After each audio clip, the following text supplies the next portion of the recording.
Okay, so greetings and welcome to Talk Time. I'm Dr. Rebecca Jorgensen, and with me today I have Dr.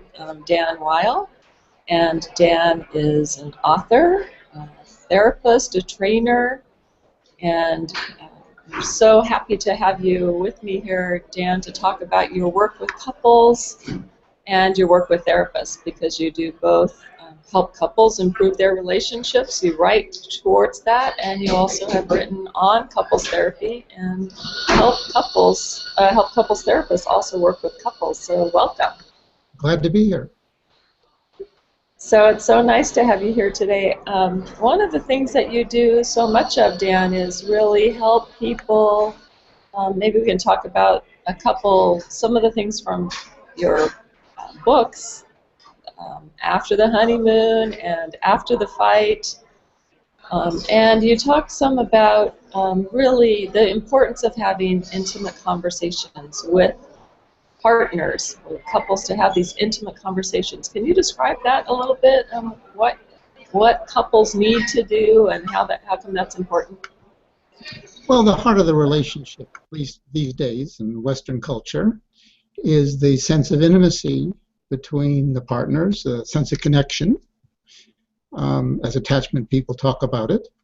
And the heart of connection, from my point of view, and the way to deal with disconnection is to talk. And to talk about the main thing on each person's mind. That's the way to establish the sense of connection. And it serves, as I said, those two purposes: to get a feeling that you've got someone on your side that you can count on, as well as a way to deal with the boggles that inevitably occur in the relationship and in life. So two important purposes. A partnership means I can lean on you, I can count on you, you're there for me. And also the sense that, I guess, if we're in close relationship, we're just going to run into trouble with each other at times, and we have to be able to problem solve or figure things out together. Exactly. So having intimate conversations, though, in my experience, is difficult to do. Sometimes it's difficult to facilitate as a couples therapist, but it seems so important. So at the heart of your work is really how couples can have these conversations that often create their own problems when they don't know how to do it. Yeah, well, that's maybe the biggest problem is the fights that people get into when they try to talk, and in order to avoid a fight, just sort of shutting down and getting withdrawn. So that's the big. Those are the two big problems that every couple has to deal with. The two general problems. I mean, in addition to the concrete problems like one wants a child and one doesn't, or one wants to live in the city, one wants to live in the country. But the outside those specific ones, there's the crucial issue of whether you can really talk something through without getting stuck in argument and withdrawal, and without being able to come back from that into a real discussion. So the thing that can create the most intimacy is also the thing that can create the most distance and alienation, a talking that goes awry. And one of the big problems is that talking easily goes awry, as you're suggesting, because if we get upset, angry, triggered, we're going to say accusatory things, we're going to say defensive things, we're not going to say acknowledging things that are going to reach out to the person and warm the person's heart. So there's certain states of mind where we're just not in a position to say anything that's going to be useful in a positive way. So that's what we have to deal with. What happens when we get into those states of mind? Yeah, and how do we get out of them?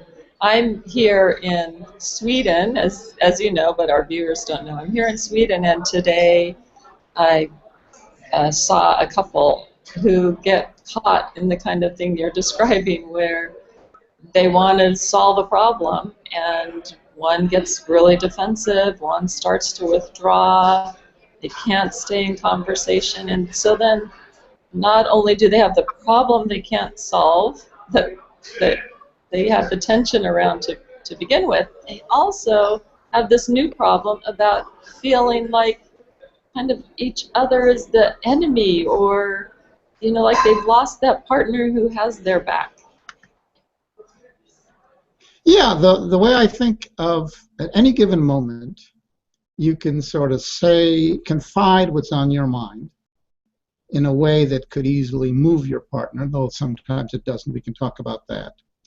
But if you can't say the confiding thing, if you can't say, well, I felt a little envious about something that you did, or I'm feeling a little this or a little that, that can melt the other person's heart, then you're stuck as a fallback measure, either attacking or avoiding, either coming on and saying something accusatory, or just not talking about what's really on your mind, which then gets some distance going. So that's everyone's big problem, those two states. I call them an avoidance cycle and an adversarial cycle, a fight or a withdrawal. And at any given moment, there's the possibility of confiding that can turn that all around, but no one ever feels like doing that if you're feeling in a withdrawn state or an adversarial state. So at any given moment, couples in tension have perhaps an opportunity to confide, to share something vulnerable, but feel prevented to. So how do you suggest to help couples get out of that position where they don't feel able to, or maybe don't even want to because of that tension, pull their partner close again?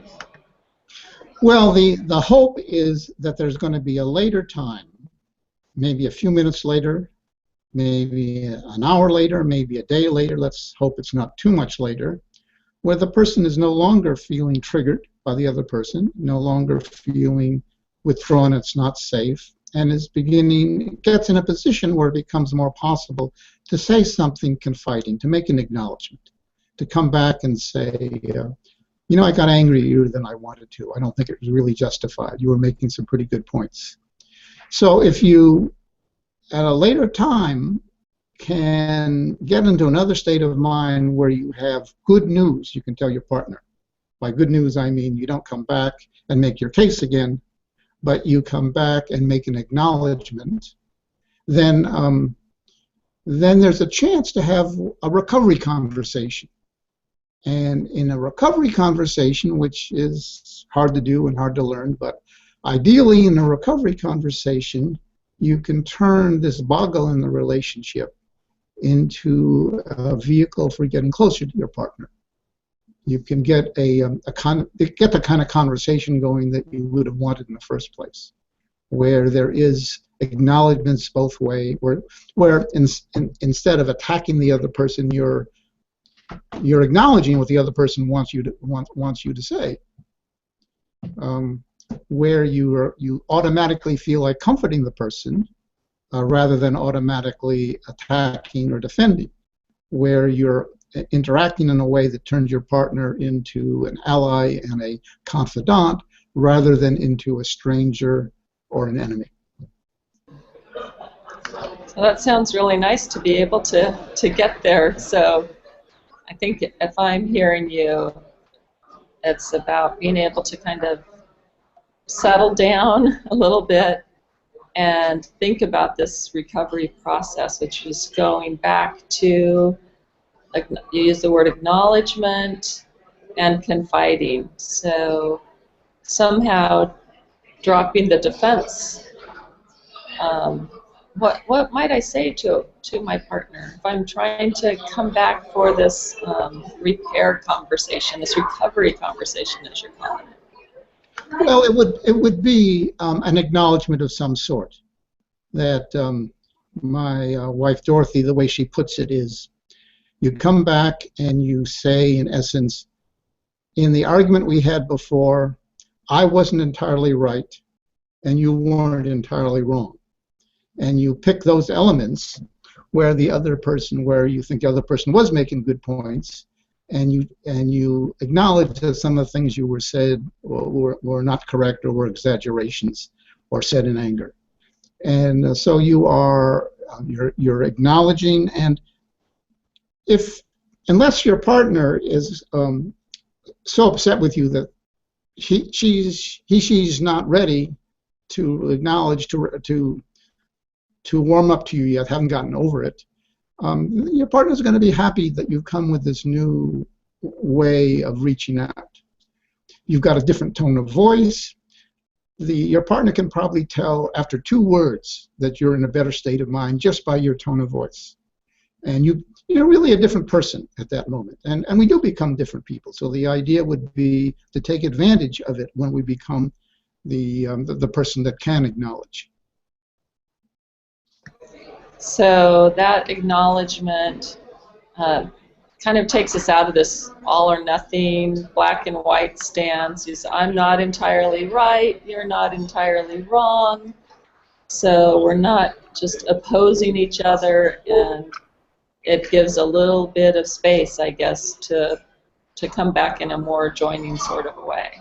Yeah, if one of you reaches out in that kind of way to the other, and the other isn't too angry at the moment to respond back, the other person is grateful to have that happen and will find him or herself responding in kind with an acknowledgement. And a pattern can develop, a momentum can develop, where each person is acknowledging and comforting the other automatically without thinking about it, not even having to try. In the same way as in the fight, each person was automatically attacking and defending in response to the other doing the same. Yeah, so it's a matter. Yeah. Oh, go ahead. Well, it's a matter of catching a moment when you're in the mood to do that, when you're able to do that, and hopefully your partner's in a place where she can respond. And then it's also looking for how easy it is to rekindle the fight and to become, more and more expert in noticing when suddenly you're getting angry again, or suddenly your partner's getting angry again, and what to do about that. So there is a whole. Some people are lucky, so that once they get on a positive mode, they just automatically are on that mode, and they've shifted in there, and they can have an intimate conversation.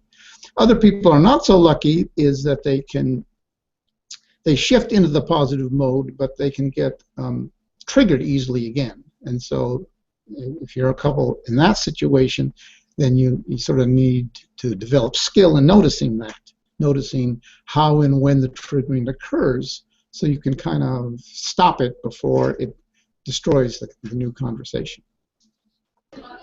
So that brings me a question, because I can imagine many couples that I work with saying something like, but I'm the one that always comes back for the repair, and that's still a problem for me. I'm glad we can repair, but I'm the one that always comes back. Yeah, what I guess that person is saying is, in a way, they feel alone. They feel some loneliness in being the only one that's reaching out and wonders whether the other person really wants to do so. So we need to acknowledge that feeling too.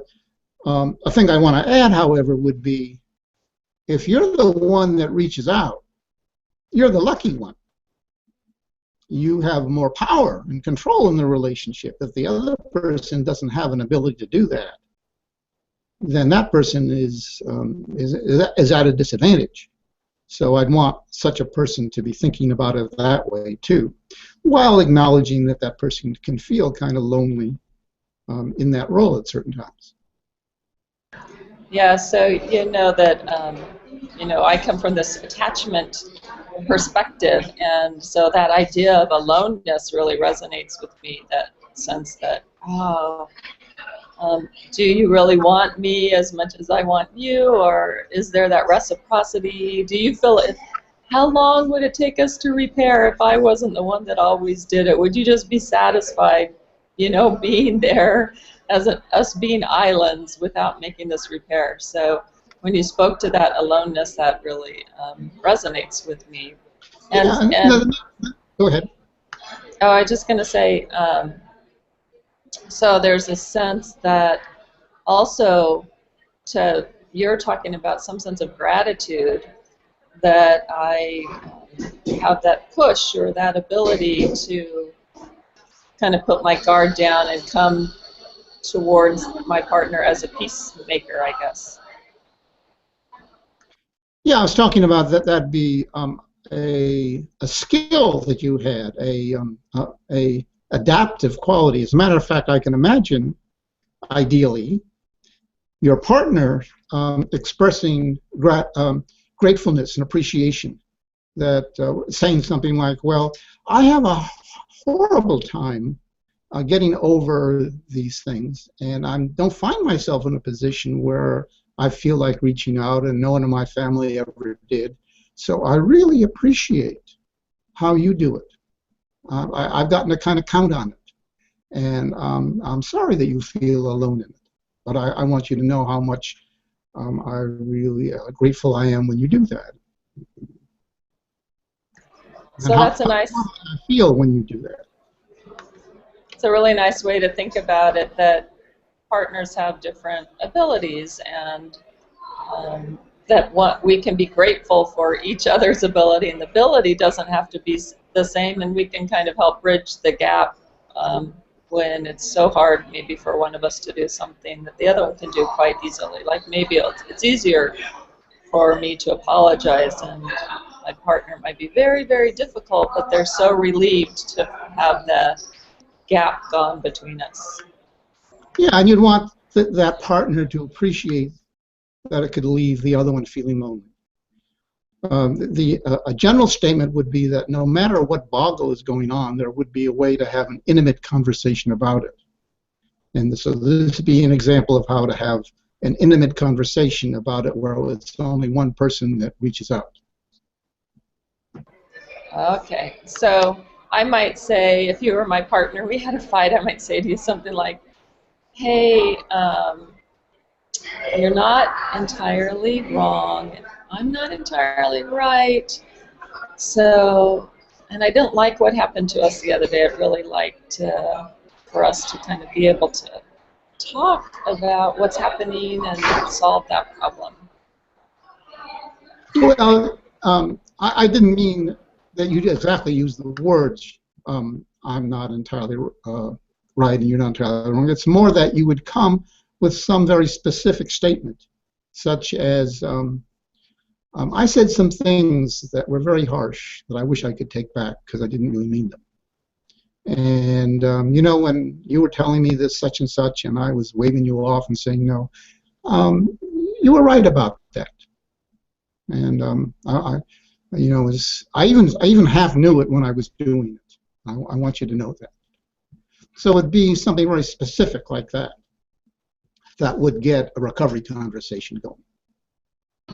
So it really shows that I've thought about the boggle that we're in, and I'm kind of, like, the acknowledgement is that I'm taking some responsibility for my part in it, and I'm really aware of giving you some credit as well as kind of knowing how I got stuck, I guess. Exactly.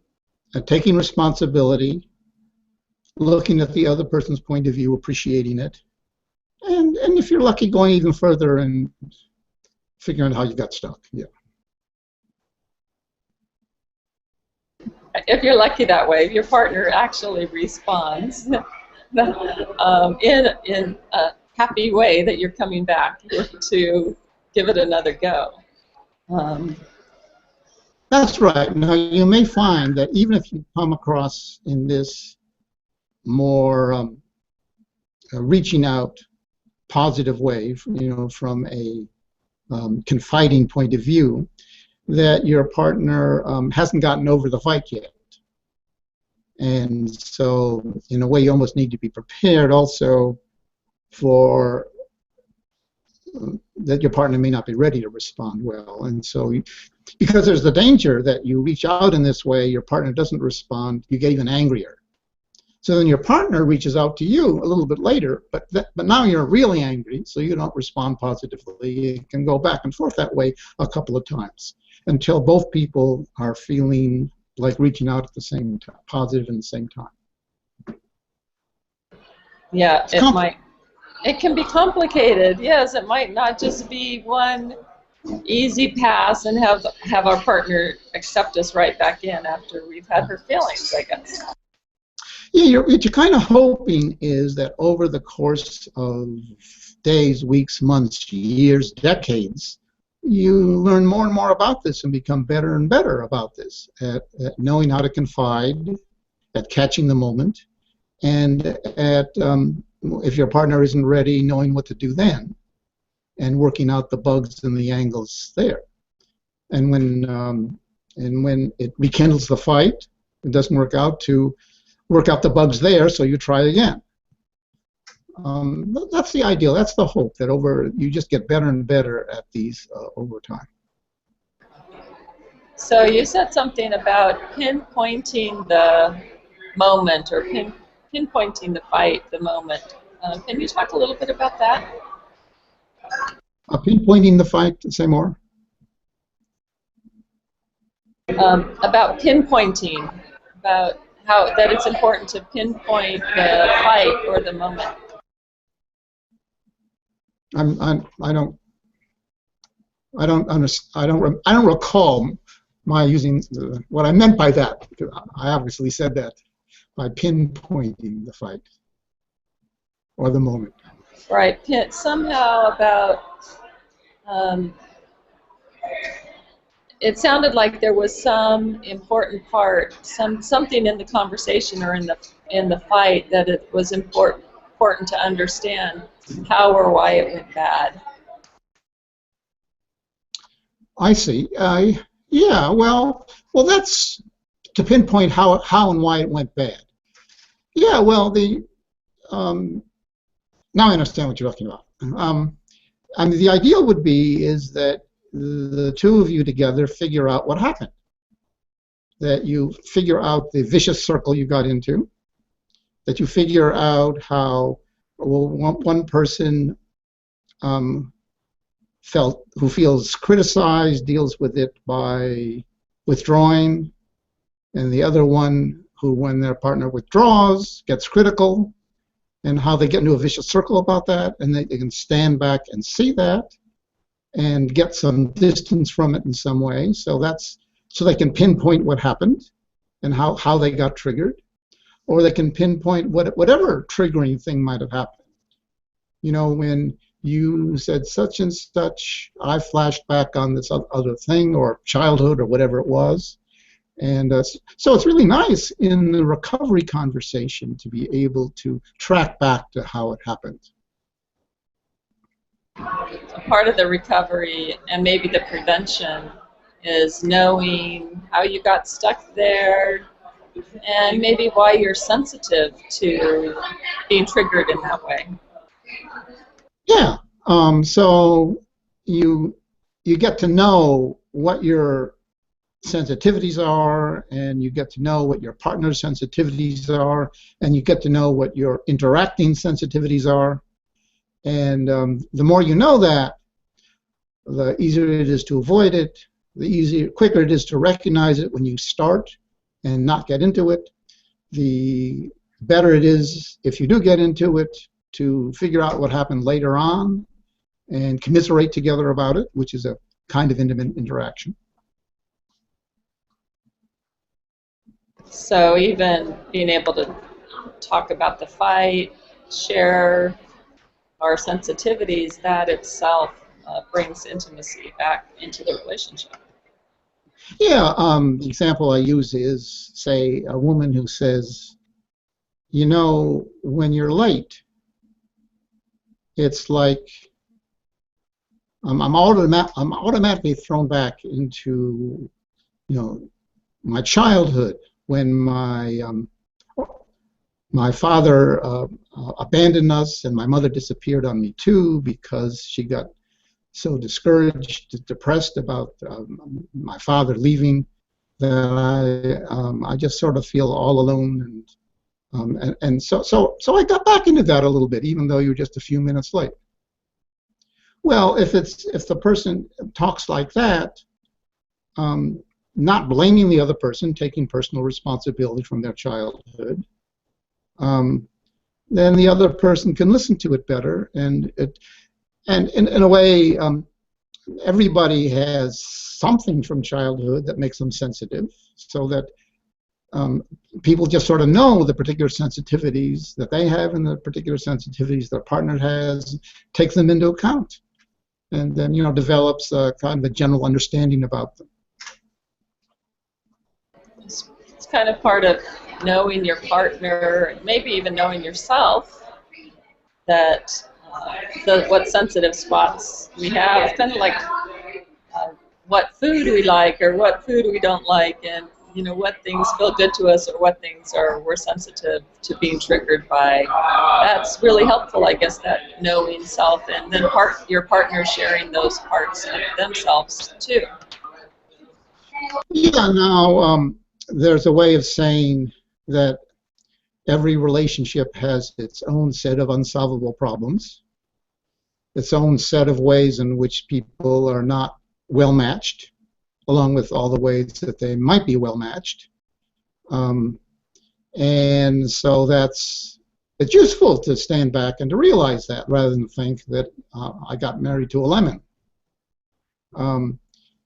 To realize that that's and then those things that people are sensitive about or that cause the problems, there's a way, ideally, of turning them into an opportunity for intimacy, in talking about them later, in the way that you confide, commiserate with each other about the particular problem, the way in which each person gets self-revealing about their struggles throughout their whole life, and they're doing so in a way that's where they're getting comfort from the other person, and they're doing it reciprocally. So there's a way of saying that you ideally can turn problems from childhood or problems in the relationship into opportunities for intimacy. Now, people sometimes don't notice that because it's so easy for these problems to become destructive forces in the relationship, and certainly that's what usually happens. Right, so they're great opportunities, but we really have to be mindful or thinking about those potentials, those possibilities, because it's so easy for them to become destructive in the relationship, I guess. Absolutely. So turning does that kind of just go back to the intimate conversation then, turning those sensitivities into strengths in the relationship? What's a good way for people to know, oh, this is me and my stuff, and I guess you're actually not a lemon after all. Yeah. Yeah. Well, let's see. There's a whole different attitude that you would have towards these things if you're thinking about this as, well, here's one of the boggles that we have, and you're thinking about it together, and versus when you're irritated by it. Because when you're irritated by it, you get that tone, and when you get that tone, you turn your partner into an enemy who becomes capable only of attacking or defending, which turns you into an enemy, and it's all you can do is attack or defend. So, I mean, that's why it becomes a problem all the time. But in another frame of mind, when you sort of look at, a certain characteristic of a person, and that you can see how it's the result of a struggle that person's had his or her whole life, or you see that that particular issue is the other side of something that you really love about your partner, since a lot of things that you love about your partner have another side you don't like so much, then you can stand back, put it in perspective, and have a kind of a philosophic, compassionate attitude and discussion with your partner about that. Right. So you're using an important word that I think I've seen in your writing, and that compassion, and I guess the power that brings into the relationship when we have a compassionate view, um, and we're knowing ourselves or knowing our partner in some sort of compassionate way. Yeah, and the thing about compassion is it's not anything you can just decide to be. It's just something that, here I use that phrase again, you're lucky when you find yourself feeling it. Or another way to put it, we don't have feelings, feelings have us. But at moments when we are feeling the compassion, I guess the power that we have at that moment is to say something about it. Like there's moments in any given day when a partner is feeling a kind of warmth or appreciation toward the other partner, except in all but the most bitter relationships, there's going to be moments of that. But there's a big difference into how much people say something about it when they're feeling it, and how much they reach out to the partner, how much they say to the partner, boy, I'm really feeling so lucky to be married to you. How much they are admiring a certain thing is, how do you do that? I just sit here in awe at how you can, whatever it is. And the way you deal with the kids, I just wish I had that kind of patience and that kind of love no matter what. Well, that's our power. Our power would only be to notice those moments and to be good at saying something, because if you say something like that, your partner's mostly going to like it and is going to respond in a positive kind of way. Appreciate being appreciated, maybe begin appreciating you too. So that's the only power we have with compassion, which is to notice the moments when we're feeling it, all the positive things, appreciation and love and feelings and so on, to make the most of them by saying something about them, triggering a positive cycle rather than triggering a fight. So I can't think my way into compassion. Darn it, huh? I'm watching for those moments, but I can't just kind of will compassion to happen. I've heard of someone who's been able to do it once or twice. Maybe there's a way of trying to think back about what you appreciate about that person. It's kind of hard to do, though, when you're mostly feeling irritated at that person. Right, right. So then watching for that bit of relief or some sense of understanding and catching the compassionate moment when you can. And then you said something really interesting about trying to say something about it. And some of us, I guess, aren't very good or don't have much practice even verbalizing much appreciation, even if we do recognize it, I guess. Yeah, that's right. Some people automatically do it, and some people automatically don't do it. And but for people who don't do it, sometimes it's just something that doesn't feel right, so maybe they'll never do it, or they have to find their own particular ways of doing it, maybe nonverbal ways. But other people, it just doesn't occur to them to do it.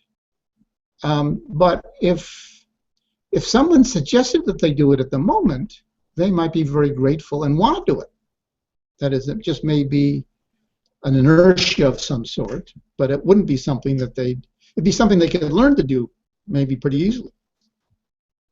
So we would want to really encourage people. We'd want to encourage couples to, when you feel those warm feelings, to make sure you say it to each other and get some practice finding some ways to say it, or like you said, maybe it's not verbal, maybe it's more nonverbal way to show appreciation or compassion. And what you're hoping is that if you do manage to say something and then your partner really is moved, which she is very likely to be, then you get so rewarded for it that you're more likely to think of doing it again. So in that way we can maybe grow our our compassion, if we notice it, we speak to it, our partner likes it, we can maybe even grow or develop more compassion, notice it more often. Yes, absolutely. That sounds really important. You know, in my growing up, there was a lot of criticism, and criticism comes pretty darn natural, but when you talk about having compassion and talking about compassion, that's not, I think, oh, I'd love for those things to be able to roll off my tongue and feel really natural, but it's still something to kind of work, that I have to work at, and I love the idea of having more compassion and sharing more compassion. Yeah, and I hope that when you do so, you get rewarded for it. Okay, yes. Yeah, I think I do. I do. And then I feel embarrassed, and then I'm not sure about it. I get rewarded for it when I. You get rewarded for it as well. Yes. Right. Right. That's so fun. Um, so we're kind of leading into this idea of letting our guard down, and um, I think I've heard you talk a little bit about, you know, learning to enjoy or learning to have this experience of being non-defensive, which happens when we're in these conflicts. You said, you know, we're either defending or kind of attacking, and how can we enjoy, or how can we enjoy being non-defensive? It sounds so risky. Yeah, well, again, I don't see it as a choice. Just like compassion, it's not a choice. There's if I'm feeling attacked or threatened, I'm going to get defensive one way or another. The good moments would be where I am seeing a person is attacking me, but I have enough distance from it or perspective of it, or I'm not feeling so immediately engaged in it, that I can stand back and see that a non-defensive response is the best one to have. That it and with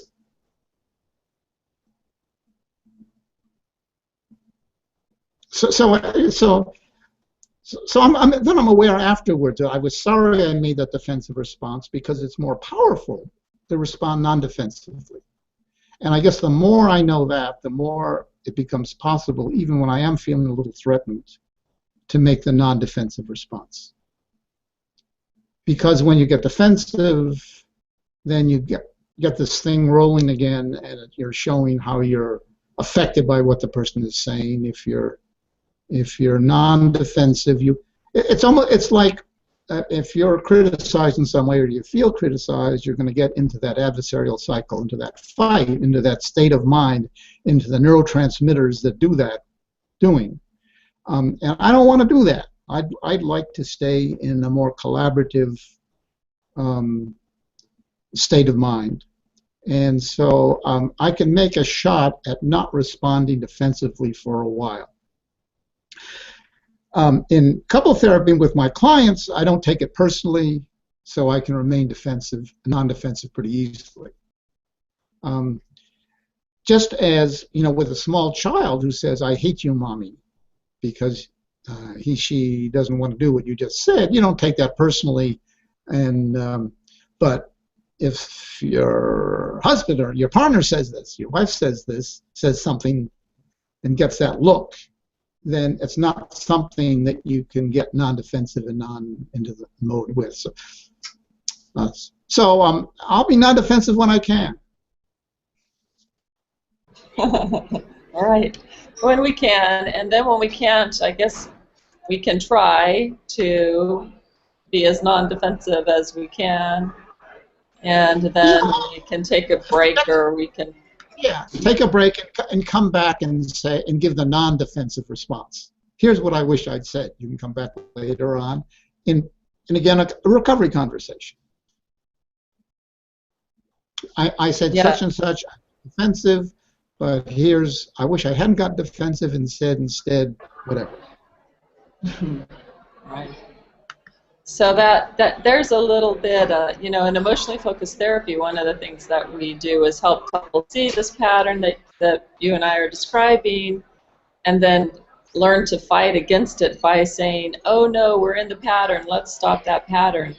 And one of the things I'm hearing you say is that, you know, that fight will die down, people can kind of step away, think about it, and then come back and kind of reapproach the conversation. Yeah, well, the ideal would be the way you said, that you just catch it right when it's happening. And in that way, get beyond it or stop it from happening, whatever. But that's hard to do. And at the times you don't do it, well, then the fallback measure is to come back with a recovery conversation. Yeah, making repair is so important, like you said, kind of in the beginning. It's not that if you're living in close proximity, you're going to bump into each other, and so we have to know how to repair when that happens. Now, Dan, you do, you know, like me, we're out, like I'm on the road right now. I'm in Sweden. I've been training therapists how to do couple therapy, and you do that too. You go out, you work with couple therapists, you help couple therapists learn your technique for couple therapy. Can you talk to us a little bit about that? We've been talking a little bit more to couples and what they can and can't do, but therapists also have a challenge in working with couples who are distressed and helping them find their way into these repair conversations.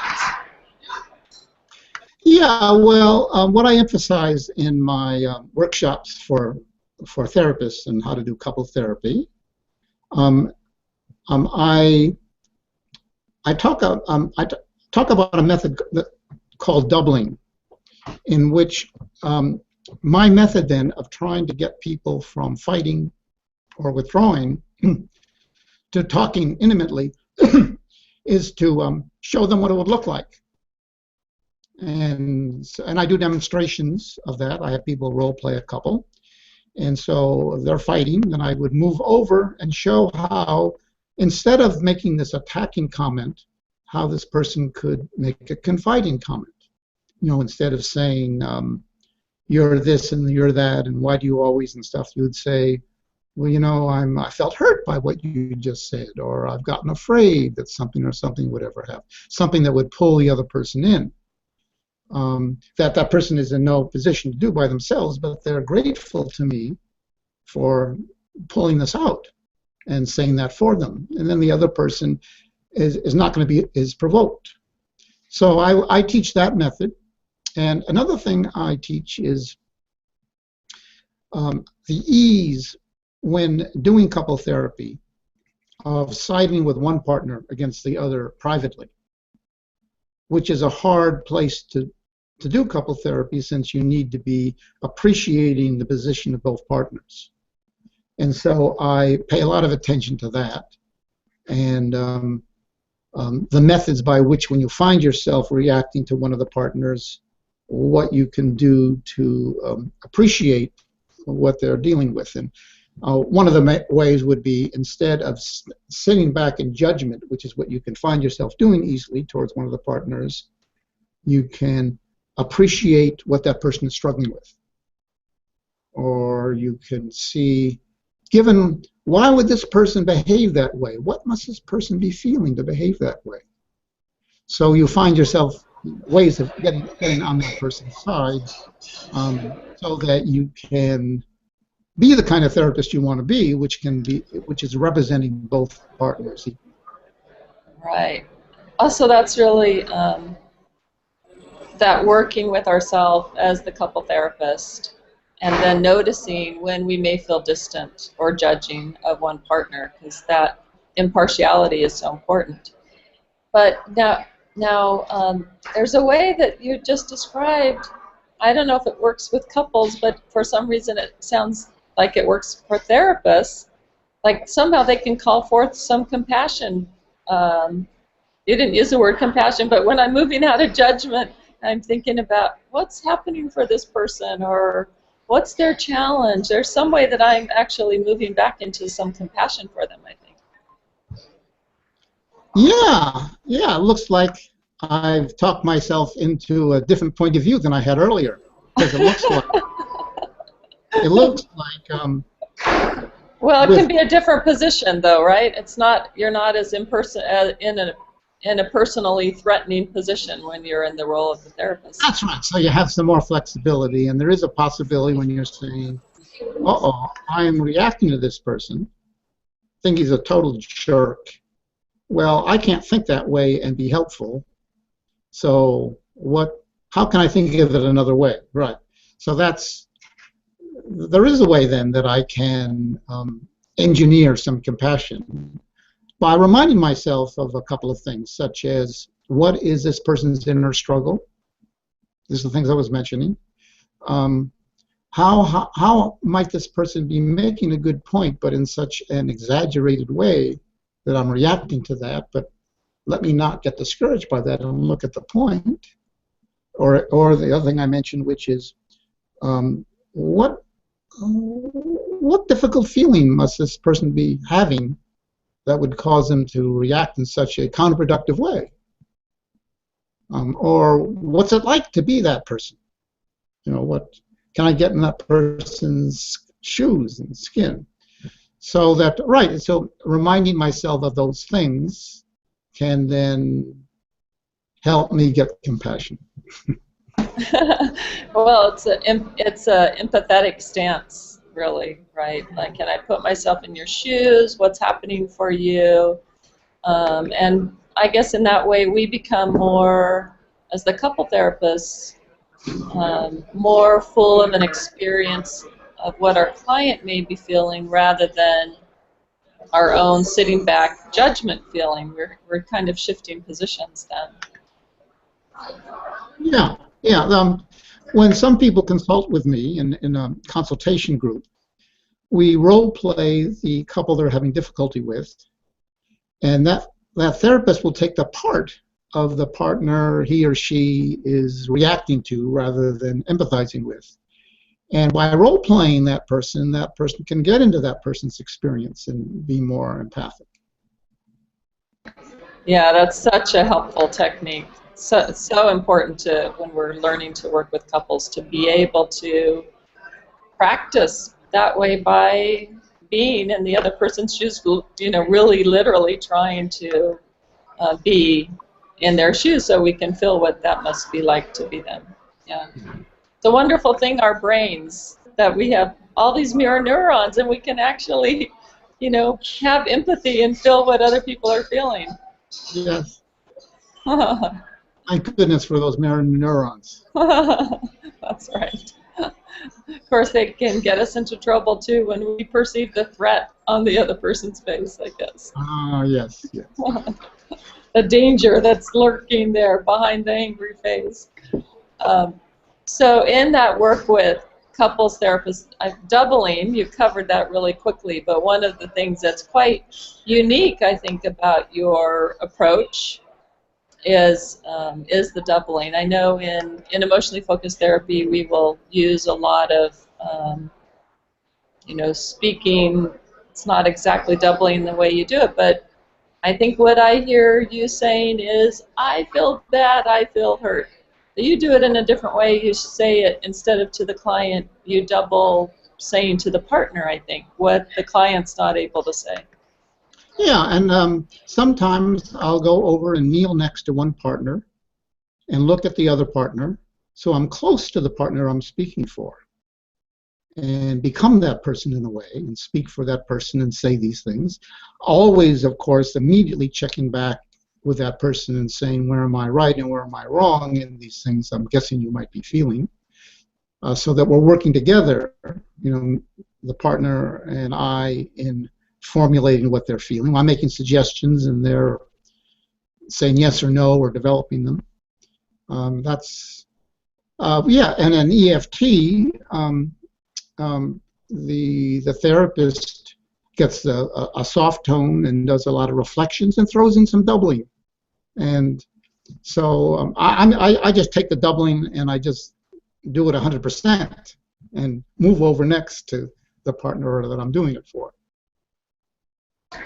Yeah, you are speaking as the partner to the other partner.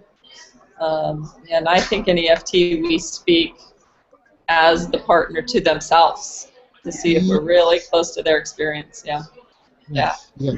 And so when you're doing the doubling, though, because it's such a unique um, technique, really. I think it's such a lovely and unique technique. How did you um, how did you develop that technique? Well, the person who developed it in the first place, of course, is Jacob Moreno, psychodrama doubling. Um, but he uses it, so I modified it for use in working with couples. And some people use doubling because they've been trained in it in their couple work. But I wasn't. I went to my first psychodrama courses last year. Um, but there's a lot of people like me, too, that use doubling in some form or another. And the way I came upon using it was, I think, by a kind of Skinnerian shaping way. In other words, I must have experimented with it a little bit. And the partners liked it. So I was positively reinforced, so I did it some more. And so pretty soon I was doing it most of the time. I think that's, and of the other therapists I know who use some form of doubling, about half of them developed it that way, while the other half, of course, were trained to double by a Moreno or similar kind of an approach. Originally, I had a chair with wheels, and I'd wheel over and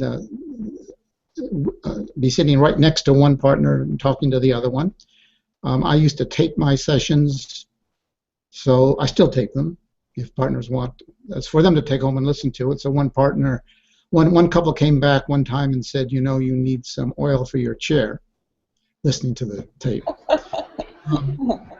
But then I was doing a demonstration at a hotel, and there was just this little platform, and there wasn't room for me to wheel over or anything.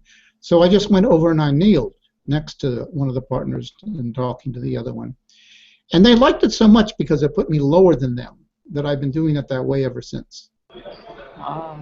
Yeah, so you really, from responding and taking feedback from the people that you were working with, just developed itself as you experimented with it, it sounds like. Yeah, and so it's become in some ways my main way of being. Even though with some couples I just do it once or twice in a session, and others almost all the time. And I get rapport that way. I make my interventions that way. I deal with fighting that way, because when you move over, that interrupts the fight, just in curiosity about what I'm going to say.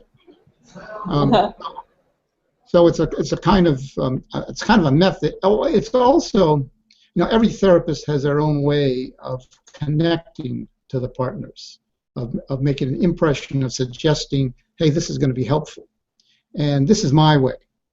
So that if there's an initial session and I haven't doubled when it's almost near the end, I say to myself, well, I'd better show them what I'm going to do, because this is my way of making contact with them.